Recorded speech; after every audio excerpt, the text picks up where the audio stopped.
जिनके कहने पर चली थी भारत में आजादी की आंधी, फिर क्यों कहते हैं मजबूरी का नाम महात्मा गांधी।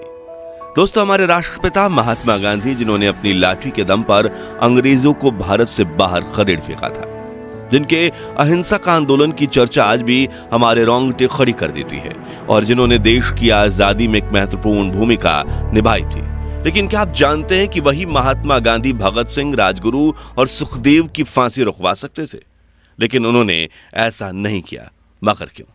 क्या बापू कमजोर ना पड़ते तो भारत को 1920 के दशक में ही आजादी मिल जाती?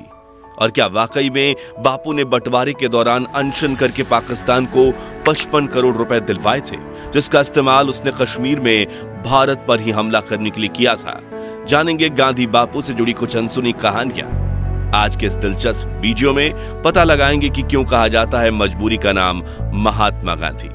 लेकिन उससे पहले हर भारतीय वीडियो को लाइक करके कमेंट में जय हिंद जरूर लिखे। दोस्तों, गांधी जी की मजबूरी से जुड़ी पहली कहानी की शुरुआत होती है सन 1800 के दौर से, जब दादा अब्दुल्लाह नाम के गुजराती व्यापारी नटाल में जाकर बस गए थे। लेकिन उनका बिजनेस में काफी लॉस हुआ था और कोर्ट केस लड़ने के लिए कोई भी वकील नहीं मिल रहा था। तब उन्होंने महात्मा गांधी को दक्षिण अफ्रीका आकर उनका केस लड़ने के लिए कहा। अब गांधी जी के पास भी भारत में कुछ खास काम नहीं था, इसलिए सन 1890 में वो साउथ अफ्रीका चले गए। इस दौरान जब वो ट्रेन में सफर कर रहे थे तो उनके पास फर्स्ट क्लास की टिकट थी, लेकिन उस वक्त फर्स्ट क्लास में सिर्फ गोरे लोगों को ही बैठने की परमिशन थी। इसलिए टीसी ने गांधी जी को अपमानित करते हुए थर्ड क्लास कंपार्टमेंट में जाने के लिए कहा। लेकिन गांधी जी अपनी जिद पर अड़े रहे कि मेरे पास तो फर्स्ट क्लास की टिकट है। जो सुनकर ट्रेन में सवार अंग्रेजों को गुस्सा आ गया और उन्होंने अगले स्टेशन पर गांधी जी की पिटाई करते हुए उन्हें फर्स्ट क्लास कंपार्टमेंट से बाहर फेंक दिया। उन्हें काफी बुरा लगा, लेकिन उन्होंने इस अपमान को चुपचाप सह लिया। फिर जब वो दादा अब्दुल्लाह का केस लड़ने कोर्ट में पहुंचे तो जज ने भी उनके पहनावे को अपमानित करते हुए कहा कि तुम अपनी पगड़ी उतार दो, वरना कोर्ट से बाहर निकल जाओ। गांधी जी ने इस अपमान को भी सहा, लेकिन कुछ नहीं बोले, क्योंकि एक तो उनके पास दक्षिण अफ्रीका में गुजारा करने के लिए पैसे नहीं थे, और दूसरा उन्होंने दादा अब्दुल्लाह को 1 साल काम करने का वचन दे दिया था। अब ये गांधी जी की मजबूरी थी या सहन शक्ति, इस बारे में अपनी राय हमें कमेंट्स में जरूर बताइए।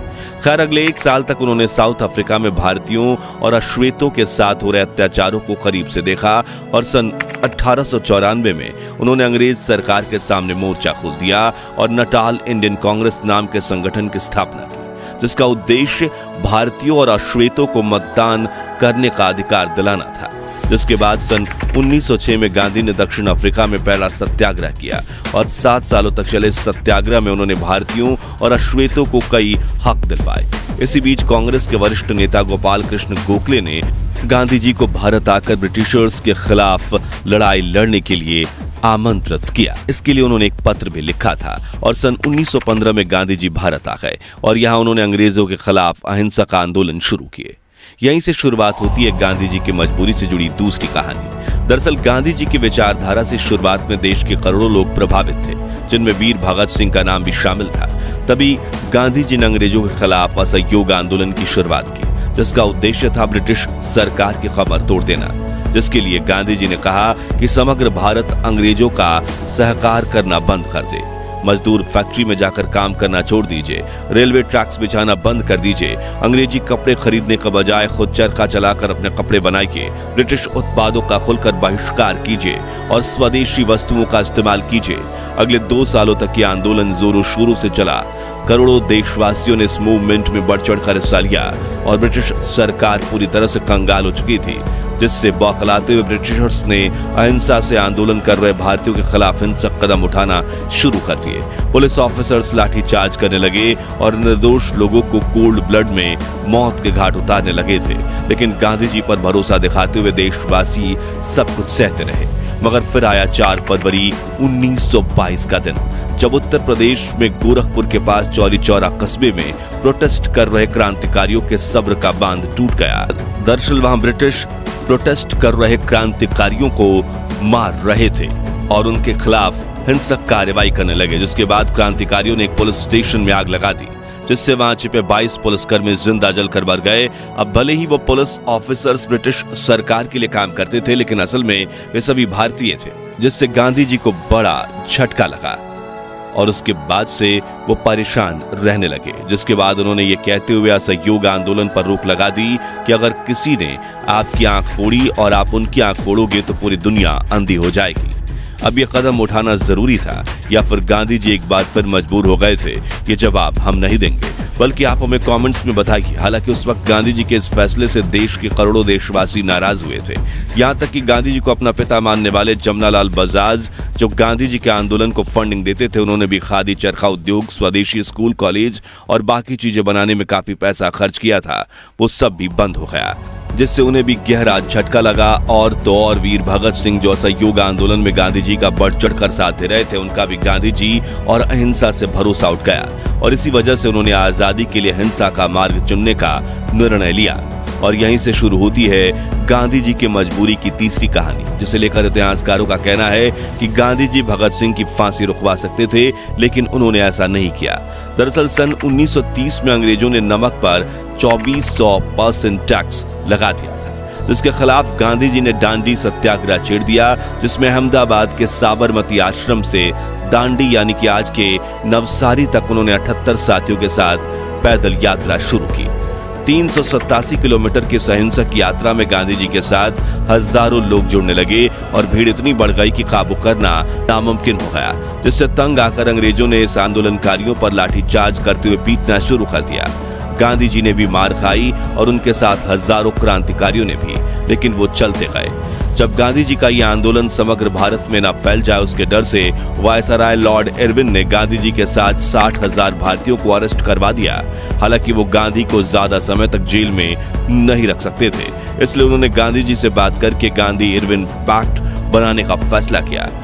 इस इरविन पैक्ट की वजह से भगत सिंह और उनके साथियों को फांसी हुई थी, मगर कैसे, वो जानने से पहले हमें यह समझना होगा कि आखिर गांधी जी और इरविन समझौता क्या था।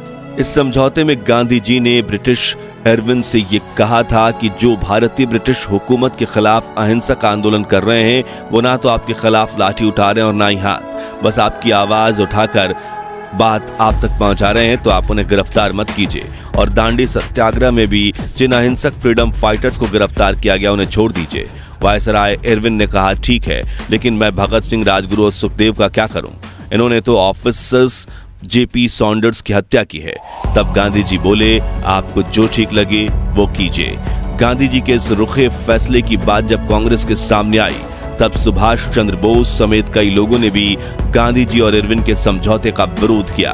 वे मानते थे कि अंग्रेज सरकार भगत सिंह की फांसी की सजा माफ नहीं कर सकती थी, तो समझौता करने की कोई जरूरत नहीं थी। वहीं करोड़ों देशवासियों ने भी भगत सिंह के बिना समझौते को स्वीकार करने के गांधी जी के समझौते का विरोध किया। तभी अपना पक्ष रखते हुए गांधी जी ने किताब स्वराज में लिखा, मैं जितने तरीकों से वायसराय को समझा सकता था, मैंने कोशिश की। मेरे पास समझाने की जितनी शक्ति थी, वो मैंने इस्तेमाल की। 23वीं तारीख की सुबह मैंने वायसराय को एक निजी पत्र लिखा, जिसमें मैंने अपनी पूरी आत्मा उड़ेल दी थी। हालांकि अगर हम इतिहासकारों की माने तो 23 मार्च 1931 के दिन वायसराय को चिट्ठी लिखने का कोई फायदा नहीं था, क्योंकि तब तक तो बहुत देर हो चुकी थी और शायद गांधी जी ने यह चिट्ठी सिर्फ अपने बचाव में लिखी थी ताकि देशवासी उनका साथ दें, बल्कि असल में वो वायसराय इरविन ने समझौते के वक्त गांधी जी को यह तक ऑफर दिया था कि अगर आप भगत सिंह से यह कमिटमेंट लेकर देते हैं कि वे ऐसी हरकत दोबारा नहीं करेंगे, तो मैं उन्हें छोड़ भी दूंगा या फिर सजा तो कम करवा ही दूंगा। लेकिन गांधी जी ने कहा कि मुझे नहीं पता कि वो भविष्य में बदलेंगे या नहीं, इसलिए मैं उनका साथ नहीं दूंगा और उनकी जिम्मेदारी नहीं लूंगा। ऐसे में कहीं ना कहीं भगत सिंह की फांसी के पीछे की वजह गांधी इरविन समझौते को भी माना जाता है। हालांकि ये कहना गलत नहीं होगा कि गांधी जी के कहने पर ही शायद वीर भगत सिंह अंग्रेजों के सामने बिल्कुल नहीं झुकते, क्योंकि उन्होंने खुद अपनी सजा माफी की अर्जी देने से इनकार कर दिया था और तब उनके पिता ने इसके लिए अर्जी लगाई तो उन्होंने बेहद कड़े शब्दों में पत्र लिखकर इसका जवाब दिया था। वहीं भगत सिंह, राजगुरु और सुखदेव के इस बलिदान ने ही करोड़ों देशवासियों में आजादी से लड़ने के लिए आग को जागृत किया, इसलिए उनका बलिदान तो व्यर्थ नहीं गया। खैर, क्या भगत सिंह का साथ ना देना गांधी जी का अहिंसा से जुड़े वसूलों के लिए जरूरी था, या फिर ब्रिटिशर्स के सामने एक बार झुकना उनकी मजबूरी थी? इस बारे में अपनी राय कमेंट्स में बताइए। अब गांधी जी को मजबूर और असहाय ठहराने वाली चौथी कहानी है भारत पाकिस्तान के बंटवारे की कहानी। तो जब अंग्रेज भारत से अपनी पकड़ खो रहे थे तब उन्होंने भारत को आजादी देने का फैसला किया ताकि भारतीयों के पैरों तले कुचलने के बजाय वो सही सलामत ब्रिटेन लौट सके। तभी मोहम्मद अली जिन्ना ने मुस्लिमों के लिए अलग देश की मांग कर दी, जो सुनकर गांधी जी को बड़ा झटका लगा। उन्होंने माउंटबेटन को समझाने की कोशिश करते हुए कहा कि तुम इंडिपेंडेंस देकर चले जाओ, हम बंटवारा का बाद में देख लेंगे। लेकिन अंग्रेज तो भारत के ऊपर अपनी खुन्नस निकालना चाहते थे, इसलिए उन्होंने कहा कि फैसला तो अभी होगा। तब गांधी जी ने जिन्ना को भी समझाने की कोशिश की, लेकिन जिन्ना नहीं माने, बल्कि उन्होंने तो कलकत्ता में हिंदू मुस्लिम दंगे शुरू करवा दिए, जिसमें 5,000 से 10,000 भारतीय मारे गए और इस घटना को ग्रेट कोलकाता किलिंग कहा जाता है। मगर इतना सब होने के बावजूद गांधी देश के टुकड़े नहीं होने देना चाहते थे, इसलिए उन्होंने जवाहरलाल नेहरू और सरदार पटेल से कहा कि बंटवारा मत होने दो, बल्कि हम जिन्ना को ही अखंड भारत का प्रधानमंत्री बना देते हैं। लेकिन नेहरू पटेल दोनों इसके खिलाफ थे, क्योंकि अगर जिन्ना प्रधानमंत्री बनते तो वो देश में बाकी जातियों के लोगों का जीना हराम कर देते। इसलिए पंडित नेहरू और सरदार पटेल को एक गुलामी से आजाद होकर दूसरी गुलामी के दौर में जाने का बिल्कुल मन नहीं था। तभी गांधी जी अपनी ही कांग्रेस पार्टी के नेताओं को मनाने के लिए कई बार अनशन पर बैठ गए थे, लेकिन इस बार नेहरू पटेल अड़े रहे और माउंटबेटन देश का बंटवारा करने में कामयाब हो गए। यहाँ गांधी जी की लीडरशिप कमजोर पड़ती हुई देखी गई थी। खैर, इस बंटवारे को लेकर यह बात भी कही जाती है कि भारत और पाकिस्तान के बीच सिर्फ जमीन का बंटवारा नहीं हुआ, बल्कि संसाधनों का भी बंटवारा हुआ था। इसी वजह से तय किया गया कि बड़ा देश होने के नाते भारत पाकिस्तान को 75 करोड़ रुपए देगा। यह समझौता भारत और पाकिस्तान की सरकारों के बीच हुआ था। भारत ने पाकिस्तान को 20 करोड़ की पहली किस्त भी दे दी थी, लेकिन तभी पाकिस्तान ने कश्मीर पर हमला कर दिया, इसलिए भारत सरकार ने पाकिस्तान को दी जाने वाली दूसरी किस्त को रोक दिया। लेकिन माउंटबेटन भारत पर पाकिस्तान को बाकी पैसा देने के लिए दबाव डाल रहे थे। तभी गांधी जी ने सरकार के सामने पाकिस्तान को 55 करोड़ रुपए देने के लिए अनशन कर दिया। इसी वजह से भारत ने पाकिस्तान को पैसे दिए थे। हालांकि कुछ इतिहासकार कहते हैं कि गांधी जी उस वक्त सिर्फ हिंदू मुस्लिम दंगों के खिलाफ अनशन पर बैठे थे और गांधी के उपवास को खत्म करवाने के लिए बनाई गई समिति द्वारा गांधी जी को दिए गए आश्वासनों में पाकिस्तान को पैसे दिया जाना शामिल नहीं था। अब असल सच क्या है वो बात तो इतिहास के पन्नों में कहीं दफन है, लेकिन बंटवारे के दौर में गांधी जी को कई वरिष्ठ नेताओं ने मजबूर बापू कहा था। दोस्तों, आजादी के आंदोलनों में ऐसी कई घटनाएं हुई थी जिसमें गांधी जी के निर्णय कमजोर पड़ते दिखे थे।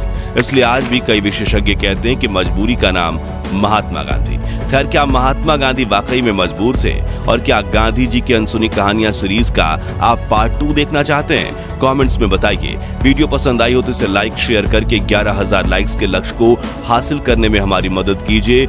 महान भारत के इतिहास से जुड़े ऐसी रोमांचक वीडियोस के लिए हमारे चैनल को सब्सक्राइब करके पास वाली घंटी जरूर बजा दीजिए। जय हिंद, जय भारत।